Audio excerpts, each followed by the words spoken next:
Let's talk about some movies and things. So the summer has pretty much winding down. It's not over yet. We got about what, 2 more weeks before we lose the full summer. We go into fall, maybe three, 2.5, 3 weeks. So there was a lot of interesting movies that came out this year, and I decided to compile a list of some of my favorite movies because I had to write it in my notes. I just wrote the things down. I'm gonna just give you why they were my favorites. But yeah, so there was a couple of movies that came out this year that I was pretty excited about. And what I did was before we get to the top movies, I thought I'd hit y'all with some of my honorable mentions. So because I only picked five, and it was hard to like whittled it down to like five of my favorites, but I was like, that was going to be the challenge. So I just threw all the other ones that I liked, but didn't necessarily excite me too much and move the needle all that much. I put them in my honorable mention. So my number five honorable mention, I will say, is Lilo and Stitch. Now, I didn't see the animated version. I've never seen the original Lilo and Stitch. I only saw the live action version, and I watched it on bootleg, which was actually a good copy though that I found on when you like, you don't watch actual physical bootlegs. You go on the internet, do the little VPN situation, and pull it up. It's a really good copy. Sat and watched it thoroughly. I had a good time with the film. I enjoyed it, and it is something that I will watch on repeat viewings when it comes around. Whenever it pops up on Disney Plus, I'll definitely check it out. But for now, I'm putting it in my honorable mention. It wasn't like one of my top five favorite movies of 20 of the summer, but it was a movie that I thoroughly had a good time with. My number four pick is 28 Years Later. Now, I like the whole concept of 28 Years Later. I like seeing some of the crazy zombies, especially those little alpha ones that walking around with their dingling swinging everywhere, trying to rip people's heads off and things like the big alpha zombie did. Aaron Taylor Johnson I thought was great in the film. That little kid that played Spike, I thought he did a great job. Jodie Comer, I think is the woman that played his mother. Thought she did great. Ray Fiennes was excellent in the film. So a lot of the acting and everything was great. The only reason why I put it in my honorable mentions because that third act, that ending took me out. That Power Rangers shit that they was doing up in there, I'm like, what the hell is this? And then it just tonally just went off the rails, and I'm like, this doesn't. What is happening? Is this like weird British humor that I'm not getting? Like I felt like a lot of the stuff was a little too. I felt like Justin Bieber on that episode of what the hell was his name? What was it? Which one was the gay? Was it Graham Norton when he was on there and they were saying all these little British terms? He's like, I feel like y'all making fun of me. Like I don't understand what y'all saying. Like I felt like him in that moment. And some of the something like, the fuck is going on? Like it was giving Power Rangers.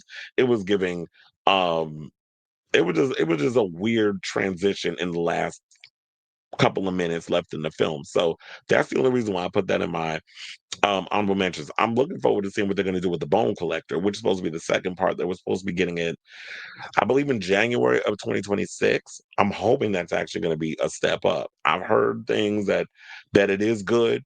This is what the trailers are saying, but I'm gonna take it with a grain of salt. I'm gonna wait until I start seeing some trailers or whatever the case is before I come to that conclusion. But for the most part, I'm a little skeptical because I like the first 28. I love 28 Days Later.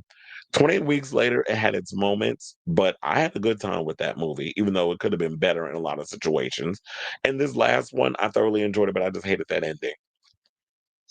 My number three choice is going to be Fantastic Four, third step. Sorry, First Steps. I said third step. That'd be the third movie. First Steps. Visually, it looks great. I love the retrofuturistic visuals of the film.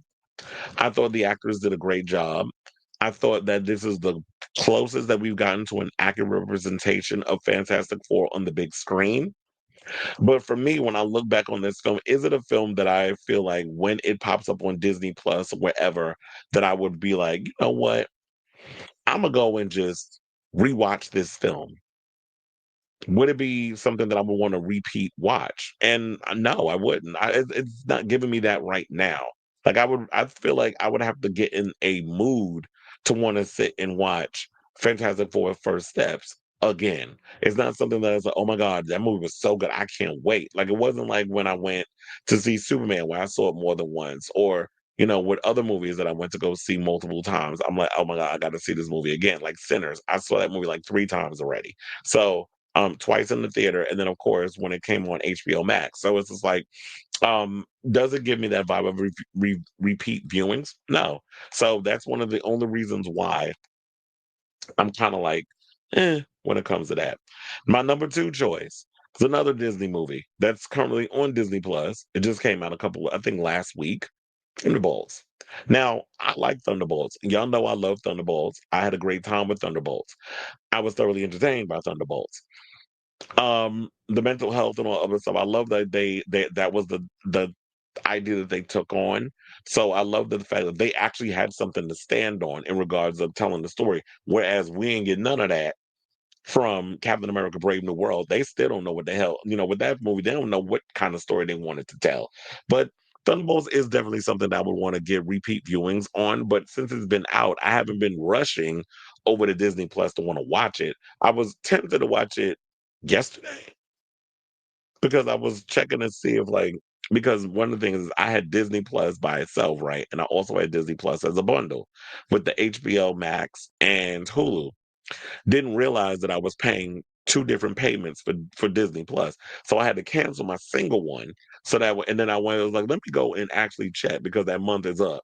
Let me go check and see the Disney Plus is still working, and it is because I'm like, wait a minute, y'all not gonna play in my face and make it like my Disney Plus ain't gonna work when I'm paying, a whole bundle and I'm paying the singular price. So it's like, why am I paying two prices? See, this is why I got to be paying attention to the money that be coming out of my account, which I'm starting to pay more attention to now.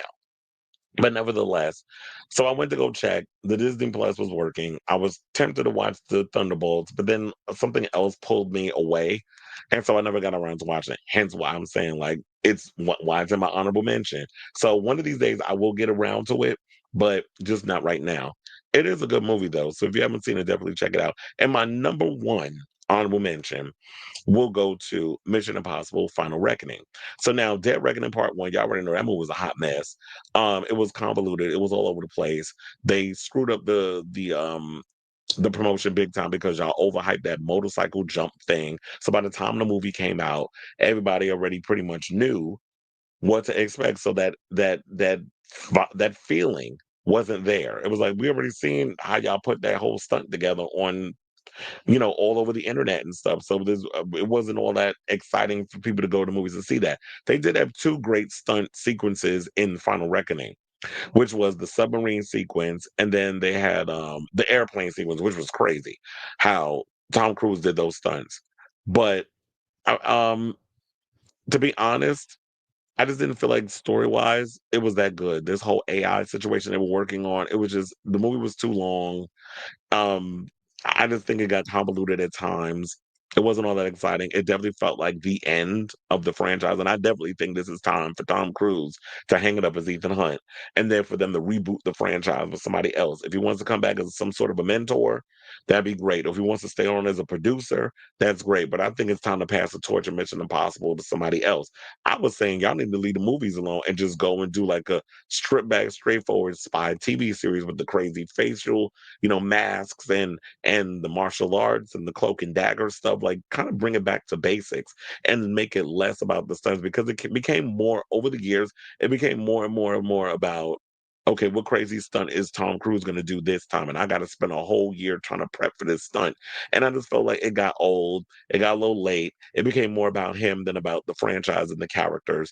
And so that's why that's in my honorable mention. It was a great way to end the franchise, but it wasn't one of the strongest films. It kind of went out I felt like it went out with a whimper instead of a bang. So now that I've gotten through my top five honorable mentions, let's get into my top five um, movies that I've chosen for that were my favorites. So number five, I'm gonna go with Superman. I definitely enjoyed Superman. I know some people it was like mixed reviews, whatever the case was. There were certain things in there with like some of the James Gunn isms, the little jokes or whatever. I felt like they didn't land at times. I definitely like the fact that y'all made him that it was all about trying to be kind to people, even to those who aren't necessarily always the kindest to you. That'd be hard for me to do. And I know a lot of people were kind of, and I guess me too, I'm guilty of it. I was kind of upset that y'all had Superman getting his ass beat a little too much. I'm like, y'all could have him get a couple of licks. I'm not saying you got to make him like Dwayne Johnson, where nobody can beat his ass, and it's got to be in my contract. But what you could have did was get a couple of licks, and it shouldn't have been when you realizing in the third act that it was a bunch of cameras surrounding you, and that's why you were getting your ass beat because the cameras and Lex controlling the situation, how you was getting beat up, like you couldn't tell that in the beginning. So there was a couple of little things in there that was like, but for the most part, I thoroughly enjoyed this Superman. I'm hoping that, I'm looking forward to Superman too. My number four choice is going to be Final Destination Bloodlines. I had such a great time with Final Destination Bloodlines. I like the fact that they made it about, okay, so what happens when someone who is supposed to die actually survives for decades, has a whole family who technically should not even be here because that was not part of the universe's design, and the all the hell that ensues with that, the kills, the way that they set up everything, top notch. The way you thought that people were going to die, it was like that's not how they died. And yeah, there was a little couple of things you could tell with the digital, but I understand it's a smaller, like these movies don't do like, they're not going to put a 60, $70 million budget behind a Final Destination film. So you got to choose your battles. Like you can get some of your practical stuff, but then to make things a little easier and cheaper to do, they're gonna do the CGI stuff. The MRI scene, there was a lot of kills in this movie that was my favorite, but the MRI sequence alone happens to be one of my top favorite sequences in this movie. So if you haven't seen Final Destination Bloodlines, definitely check that out. That's like one of my favorites of this year.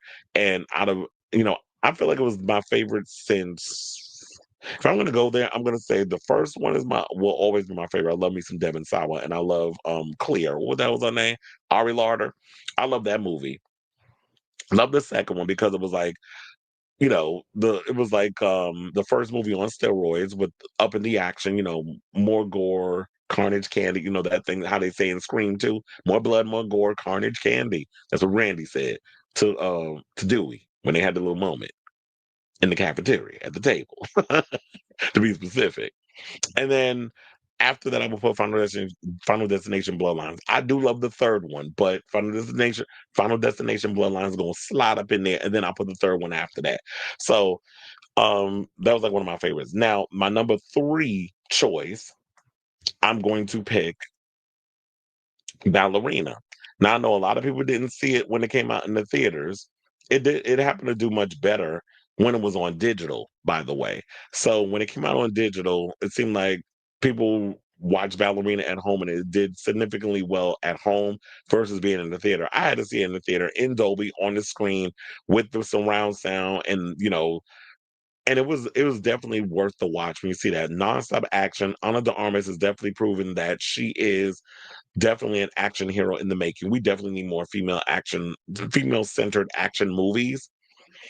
But if they keep doing okay, you already know how Hollywood gets. If something doesn't come out of the gate and make $100 million off the back of a woman, or any kind of a demographic that's not white and male, they're like, "Oh, you had your one shot. That's it." So I hope that we get to see a future of Ballerina. She definitely, Eve's story definitely needs to continue to be told.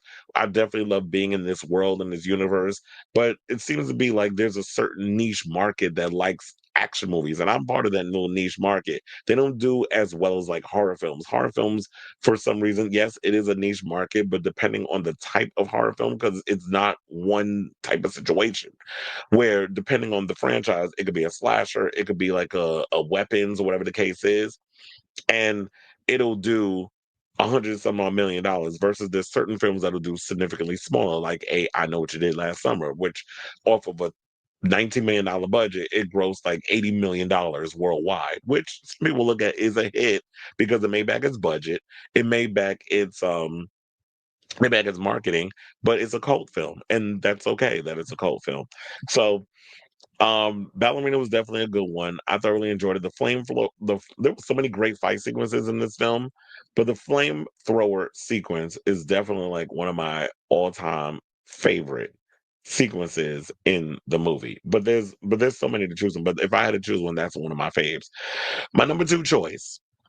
Even though it doesn't reinvent the wheel in so many ways, because we've seen so many movies like it between Top Gun and Days of Thunder and so many movies of that nature, I had a good time with it because it was it felt nostalgic in a way of those type of movies that I grew up watching, The Field of Dreams and all that stuff, and that would be F1. Thoroughly had a great time with F1. Brad Pitt was exquisite in the film. Damson Idris, I loved his character in the film. I wanted more of him. That's how much I liked his character. I felt like he was underused at times in the film, but for the most part, when he was on screen, he definitely popped. Javier Bardem did an excellent job as what would they he be considered like the coach or whatever who kind of recruits Brad Pitt's character to come. I think it's Brad, if I remember, his name was Sonny. Who recruits him to come, drive for him and help them win and all this other stuff. And I know that budget was crazy. That movie made three. I think the budget was $300 million, and it's crossed over the $600 million mark. And some people say it's a big hit versus, oh, y'all say that's a big hit, but it really hasn't transcended and made all the money that it needed to make. But I'm like, it depends on what you asking for because we're talking about Apple, and Apple could afford to take a L in regards of it not grossing 700-800 million dollars because Apple makes so much money in so many other avenues of what they do business wise. So I guess in a way it would be considered a hit. So yeah, F1 was definitely one of my favorites. And the race car sequence, I'm not a big race car guy, but seeing the shots and everything and the race car stuff, it was like it definitely got me hyped. I definitely love watching, especially if you watch it on in IMAX or Dolby or one of those things. You definitely get your life watching that movie on one of those type of screens. And I just heard that the cinematographer for F1 is about to be the cinematographer on Starfighter. So he's going to be shooting a lot of stuff. Starfighter, the new Star Wars movie with Ryan Gosling. And I just heard Aaron Pierre is about to be in it, and a bunch of others. So that one actually sounds like a pretty good. I'm like, okay, then that's going to be a good looking movie. If you get somebody who does that type of cinematography, I've been in because I also heard he did Top Gun Maverick. So if you're going to get somebody that kind of brings in that real life aviator look in a Star Wars movie, then I'm like, okay, I'm definitely here for it. Starting to think a little more seriously. Okay, and now my number one choice. So yeah, we got five Superman. Number four, Final Destination. Final Destination. I don't know why I'm struggling to say Final Destination Bloodlines today. It's a lot of vowels up in there. Number three is Ballerina. Number two is F1. And number one, my number one choice is Weapons. Now you already know how much I love this movie. I've been talking so much about Weapons for the longest. I had such a great time watching this movie. I'm a huge Zach Kreger fan right now. Like that's two for two. I feel like it's these are the movies that Oz Perkins wishes he was making, but you're not because like I was saying before, I was disappointed with Oz Perkins movies. I did not particularly care for Longlegs. Did not. I just saw the other day, the Monkey. Didn't like it at all. I just thought it was derivative of stuff we already seen, which would be Final Destination. It's just with a damn monkey.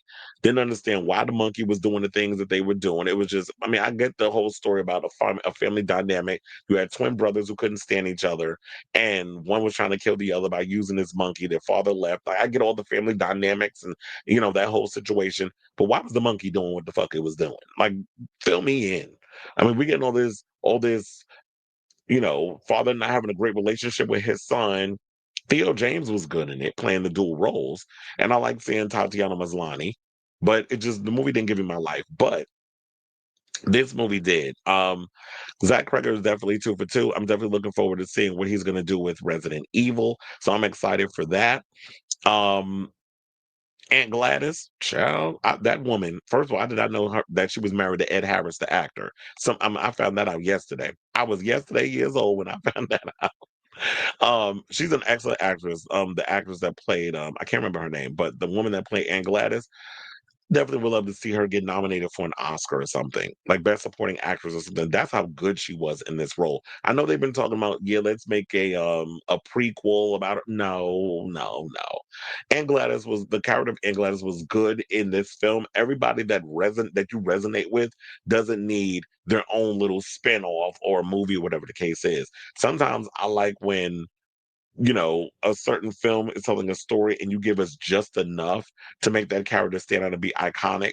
When you go and over explain the motivations behind certain people's actions, I feel like dilutes and takes away from why we love these characters in the first place. So I'm really hoping that they reconsider not, this is the rumor. I'm hoping that they actually don't give us an Aunt Gladys movie as much as I like the character. And especially in that third act with them kids in that grass and if I don't want to spoil it because I know there's people out here who still haven't seen it, even though it's still, the number one movie. It's been the number one movie in the past couple of weeks, which is crazy. How it was the number one movie again this weekend, and I think that who was it? Jaws, the 50th anniversary, beat all the other films at the box office because it's kind of dry. Like, no, I like Austin Butler, but nobody cares about seeing caught stealing in the theater. And even though Toxic Avenger, no shade, nobody's gonna go to the movies to see that. The first film was terrible from the 80s. I remember watching that a couple of weeks ago on Tubi. I'm like, this shit is god awful. But I get what it is. It has like a camp factor to it. And I understand that the people behind, Terrifier and the upcoming what the hell was the name of that other movie? Silent Night, Deadly Night, that remake. Speaking of which, Rowan Campbell was in The Monkey with a horrible wig on. I was like, is that Eddie Munson? From Stranger Things. But I was like, no, he playing a different character. So, so yeah, let me get off this tangent because I'm realizing I'm just going all over the place now and not staying on topic. But yeah, so those are my top fives.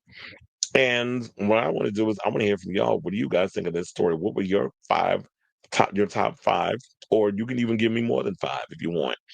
Favorite movies that you got to catch this summer. I'm also thinking that I'm probably going to put together a list before next week of some of the movies because it's gonna be a slow fall.